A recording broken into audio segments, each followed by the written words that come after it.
Hey man, it's me, SwitchCat. Welcome to another video. Today we've got Terraria again, but not the normal kind of video that's just gameplay. This could be a short or a long one, but having talking with the boy about techniques and strategies for taking out some of the bosses, I decided that, I'd show some of what I do. This isn't necessarily tips or how-tos, just, what I do, and maybe it'll help you. Why not? So let's get started. Okay, as you can see, I've got about 200 hours as the softcore character, and it's maxed out. So, we'll get that right off of the bat. Now, most of these things I'm going to show, they don't need you to be maxed out. This is it's just the character I use. Okay, so the first thing that I do, or did, that has helped me with my progress is I've created a safe world. And this one is called First because I got this the day that the game dropped. Alright, so this is First World, which was actually literally my first world. As you can see, I've got trophies from the Moon Lord and some of the other bosses. I got a bunch of all my crafting stuff. Naturally, there's more, but then I have all my armor as I progress through the game. Now, the reason why I've got all this in First World is for the simple fact that First World was first, and when you change a world to hard mode after beating the Wall of Flesh, it changes the world permanently. So what I wanted to do was have a world that wasn't constantly fighting against corruption and was basically safe. So there's very few NPCs. I've got a few things in here. Why don't we look around just for a minute? Okay, so down here is my initial spawn point where I first started when the game first started. Once again, things that I do. There's the first NPC. This is my box of headstones. This probably isn't all of them, but I tend to go back and collect them. So yeah. And then let's return to the house. Alright, and then over here is the NPC village that's not very full yet, because in First World I have only fought one boss, and so only a few people have showed up.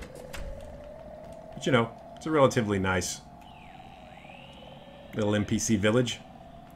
And while I'm here, let's check the map. Okay, as you can see, it's on a cloud, and all my NPC villages would be on clouds. This is another thing that I do that I might recommend. I'm not necessarily going to say that it's the perfect solution, but the clouds are highly resistant to corruption, damage from various things, invasions and stuff. Now, Martian, I think the Martian invasion, and of course you got Wyverns in hard mode, but they're not that bad. And as you can see, this first world hasn't been explored very much. Very little. Just enough to get my initial weapons and things. Because I have other worlds that I use to get all this loot. Which moves me on to my second point. Okay, back at the World Select menu, you can see I have other worlds. This is World 3, World 4. World 2 was mined to death, and I deleted it. But these worlds are basically worlds that are being created to harvest their resources. Which sounds pretty awful, but it's very useful. Number 4 is a easy mode world, which I'm using to get stuff that I might have missed, or setting up farms to prepare to make it a hard mode world. And then World 3 is a hard mode world, so we'll go to that one. Okay, this is World 3, which is the hard mode version. And you can see that it does share some similarities with First World, except it's in hard mode. Now in this mode, or in this world, because I use it to battle bosses, I've got the Nurse and the Dryad sort of in the same proximity, because the Dryad buffs you and the Nurse, of course, heals you for low fees. So, the second point is you have other worlds, and when you have the hard mode worlds, you set up boss arenas. Believe it or not, this house is not only a temporary storage area between, teleporting back to my first dimension, it's also a type of battle arena. And we'll go over to the NPC village. The NPC village is way far away. Let's show it on the map. From the place I reside. And it's well removed from the various other arenas, which we will get to. I don't want to spend too much time on that, but you can see that this This world has basically been mined to death. Almost everything to be found has been. The stuff's been explored completely. We've got the various things all in there. Alright, so I guess on number 2, number 1, you want to have a clean world that you hide your stuff in, and that's optional, but fighting and doing your thing in your battle world is going to destroy it. So if you want to have a pristine and nice place to, you know, reign over as the ruler, you want to create a world that is not being terrified by your own actions. Okay, teleporters. Another thing that I did as in both worlds is I did take the time and spend the money to set up teleport points to the various things that I go to. You just saw me teleport across the map to the NPC village because NPCs are very useful. You get the wires from the mechanic, and you get the teleporters from the steampunker. Check the wiki to figure out how to get them. And then, of course, the teleporters to various farming locations. Not all of them. Some of them. Mostly the easier ones in this world. This is a chlorophyte farm, and I've lost count of what I was talking about, so whatever. Another thing that I've done, because chlorophyte projectiles are the best, is create a chlorophyte farm. It's the only ore that grows, and it has some parameters. It can't grow and grow and grow. It can only grow a certain amount of blocks. So what you do is you create these blocks 3 blocks apart from one another out of mud. You plant 1 chlorophyte ore piece in there, and they grow. And then you harvest them. And then you fill mud back in, leaving 1 chlorophyte to continue to grow. And this way, you've always got a good source of chlorophyte for, you know, chlorophyte bullets and whatnot. Very important. Next. When you get to the end, which is after the golem, you're going to have the celestial event take place. Spoilers. If you don't want to see this, then be good and have a good day. Here we go. No, wrong button. Here we go again. Alright. So, the celestial event takes place down there. And, you can see I've built these things for the sake of various machinery and stuff. When you first do it, you might need to do this, but I've actually found that all but the ice ball really can't go through this platform. So you know. You start the guy down there, which you'll see later in the video because I'll actually kill him. You set up your battle arena. So this is an arena for the maniac cultist or whatever. This is the battle arena for the mechanical bosses. And I'll show you how that works. Probably gonna hit me. Just basically shoots... Oops. Hang on. It's designed to constantly shoot these darts out and do harm. Okay. So darts and spiky ball traps, etc. Once you get past the golem, of course, you can get spiky ball traps everywhere. But I'll also show you a way that I got in to get the spiky ball traps before before having to kill Plantera, who is one of the harder ones. So yeah, any of the flying bad guys, including wyverns and stuff, this will tear them up. And of course, I've put reversing teleporters, so I can just basically run like this. And if you've got things like spears or any other kind of wall penetrating badness, you can run around like this.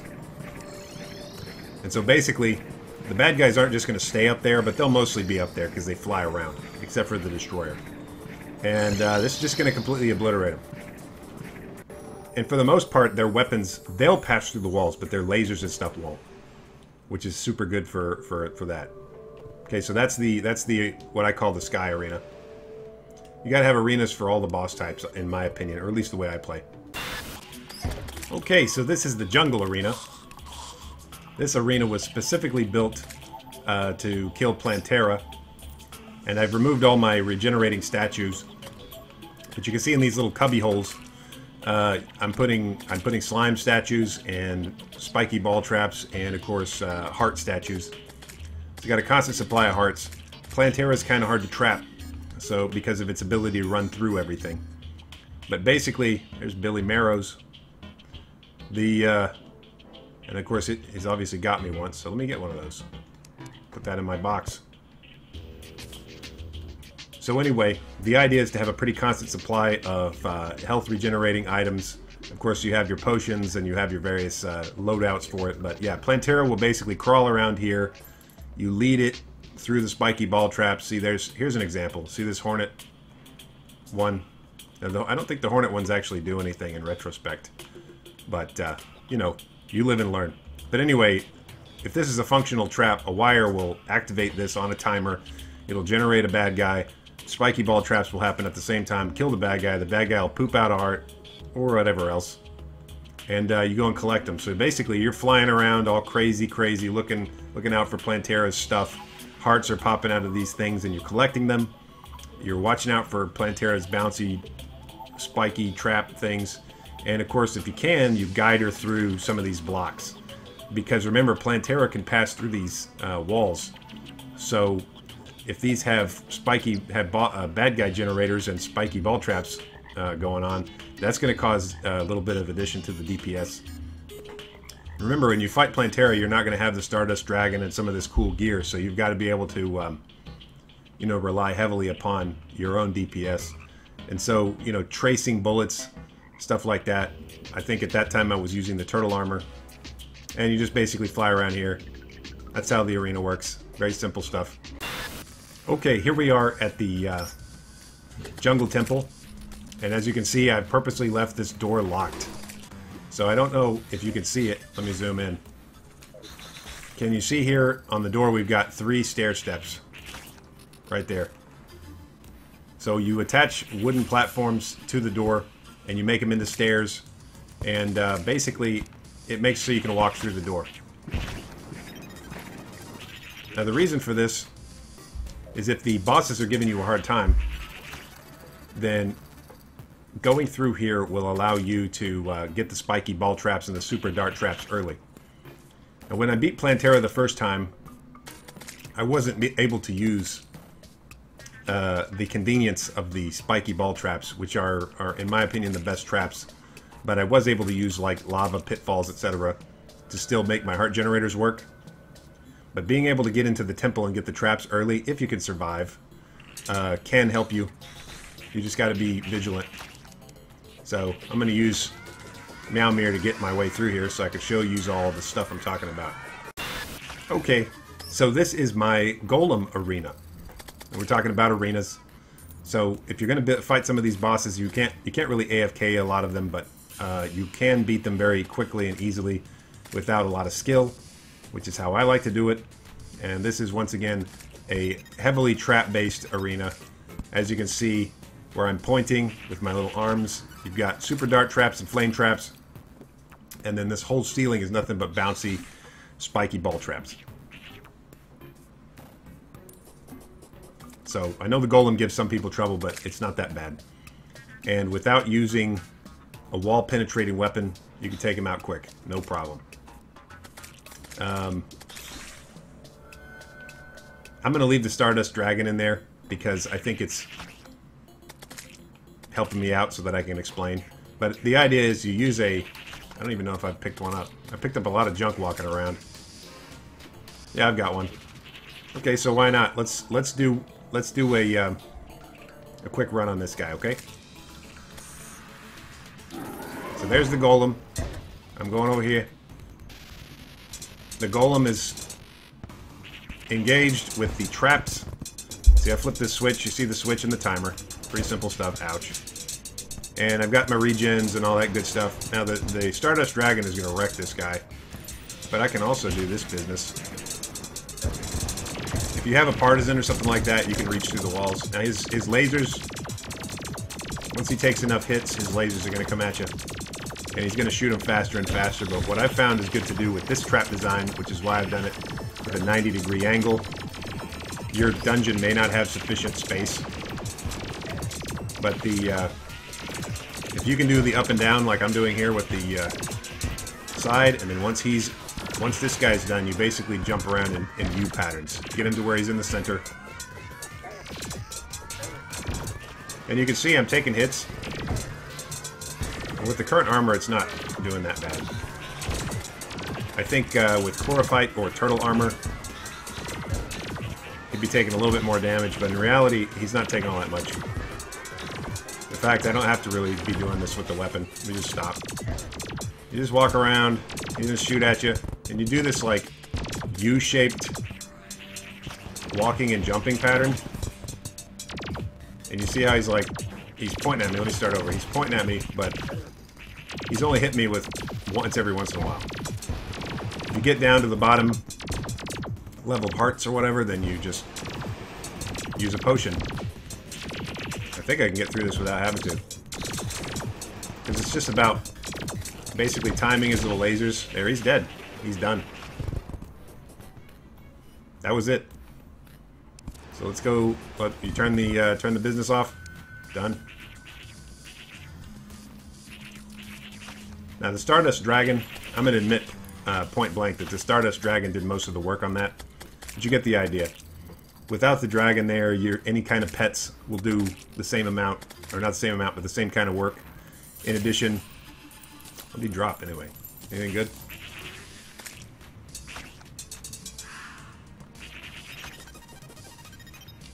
I need to go empty my inventory. What is this? Sunstone.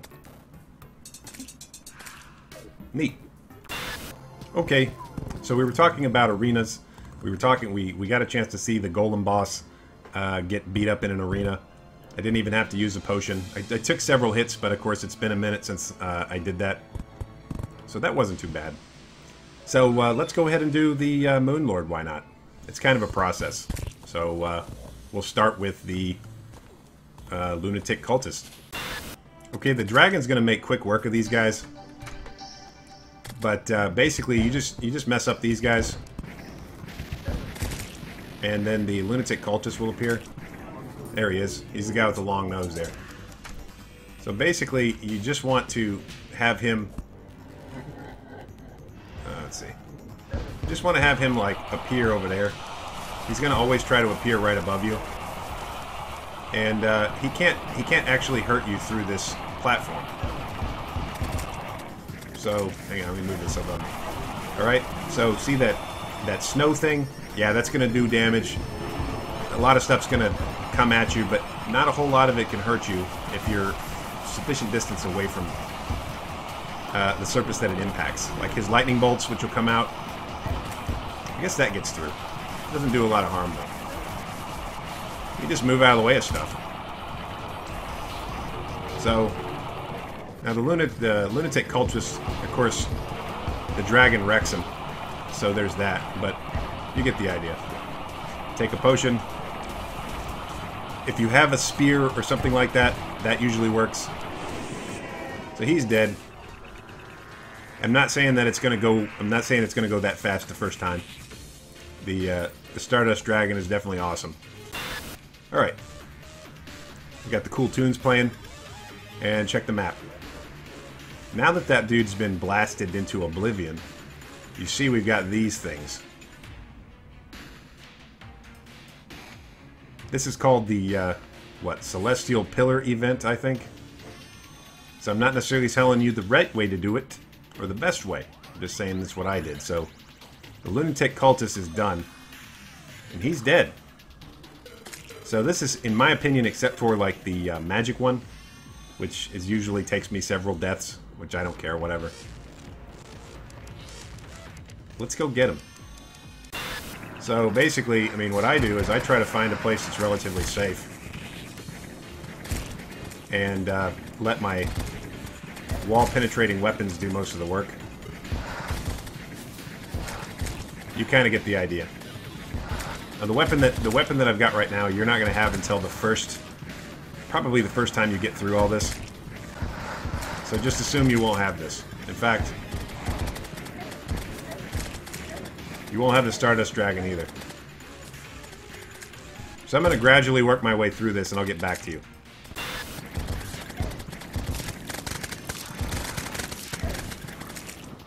Okay, that was one.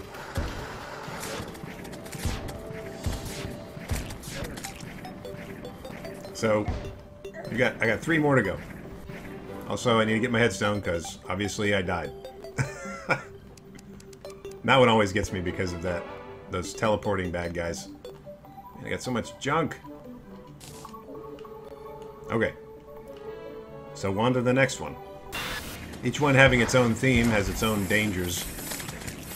So I built these little houses. Stop me from getting murdered by certain types of bad guys. Doesn't always work. It kind of works, but not always.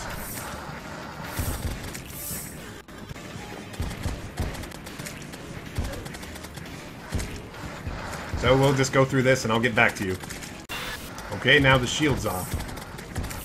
So I can reach him from here. I'm just going to do that. The first time that I had to do it, I actually had to use a couple of different methods. Of course, at this point, they can still kill you.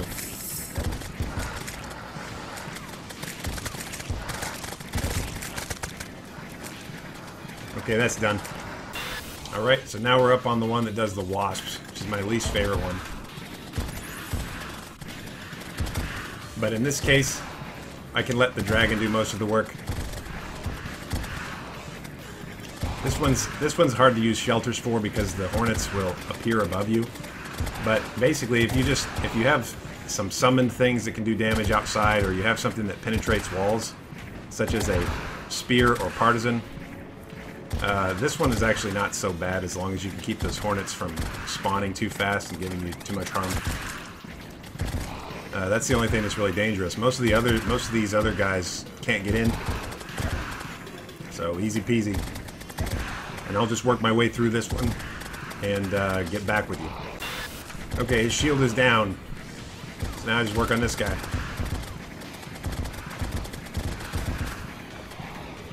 As you can see, if their shield's not down, it's pointless because your weapons won't harm them. Okay, he's done. Okay, we're coming up on the solar one, which is both my favorite and least favorite.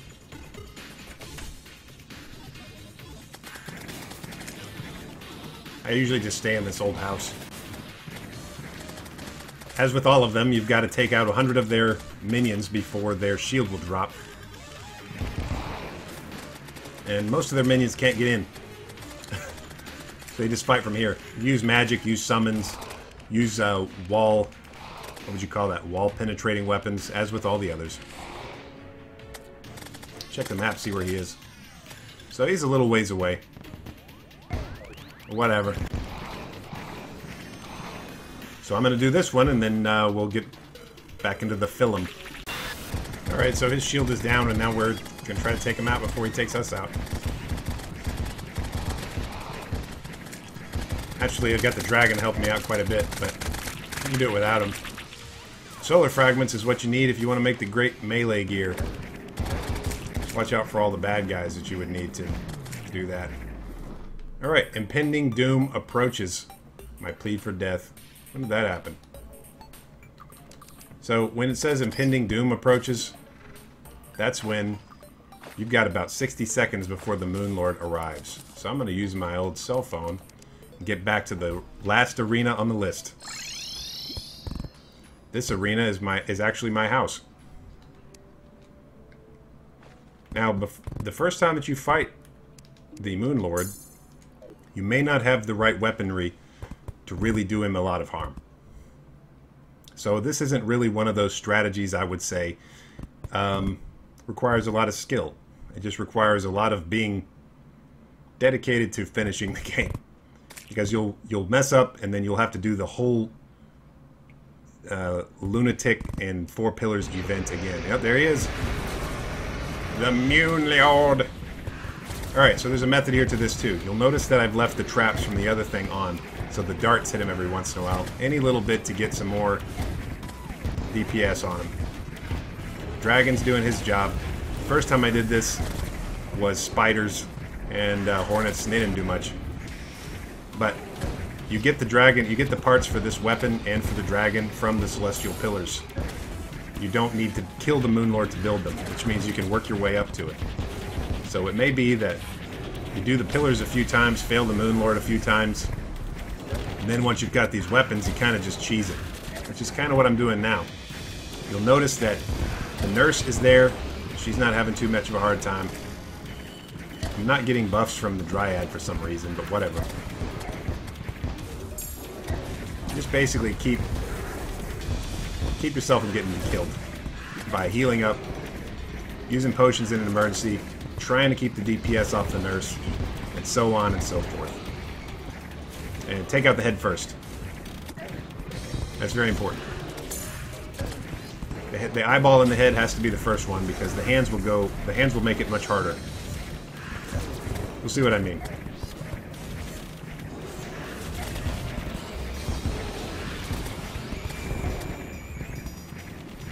The dragon's working on the hands, so I don't have to. Once again, if you do what I did, you'll have the dragon and you'll have this flare thing well before you fight this guy. Because he'll kill you over and over and you'll have lots of extra parts. Don't worry about it.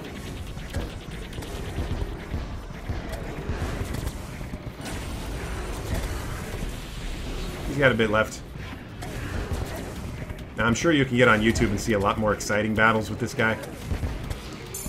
But I'm SwitchCat, and I say, why? Why go through that? When you can just sit here in the comfort of your own home, literally, and go to town on them like regular styles. You'll notice that since this weapon can penetrate walls, these guys are having a hard time getting away. So, but basically my whole strategy is based upon having weapons that penetrate walls. Simple as that.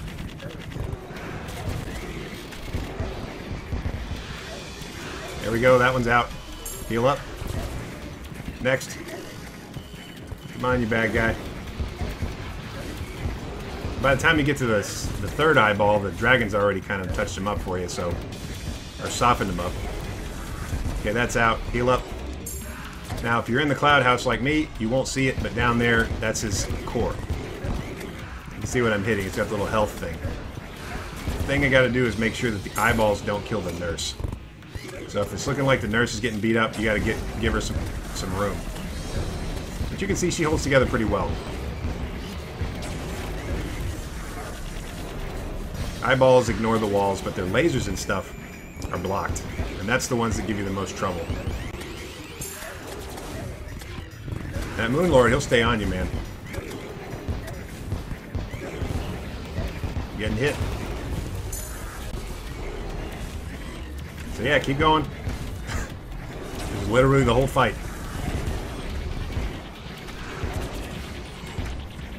Keep watching the hearts.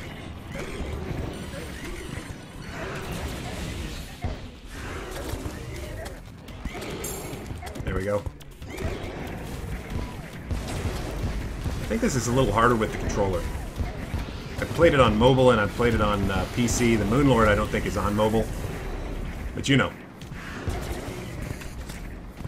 I think 3DS has Ockram. I beat that one too. Okay, yeah, he's dead. Yay!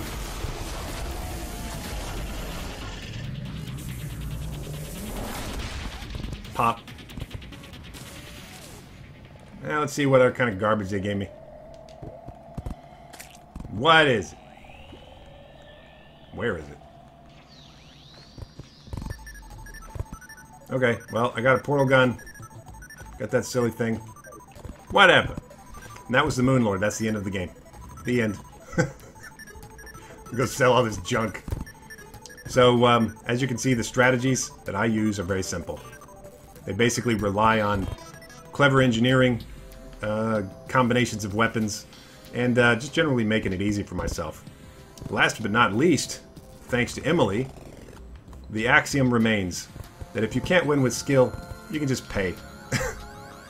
Because I just kept getting healed rather than using potions. So yeah, that's it. That was fun. Hey, Kelsey's online. You should go watch her channel. She got a better channel than mine. Anyway, this has been all, and that's all there is. So Terraria, SwitchCat, be good and have a good day. Bye.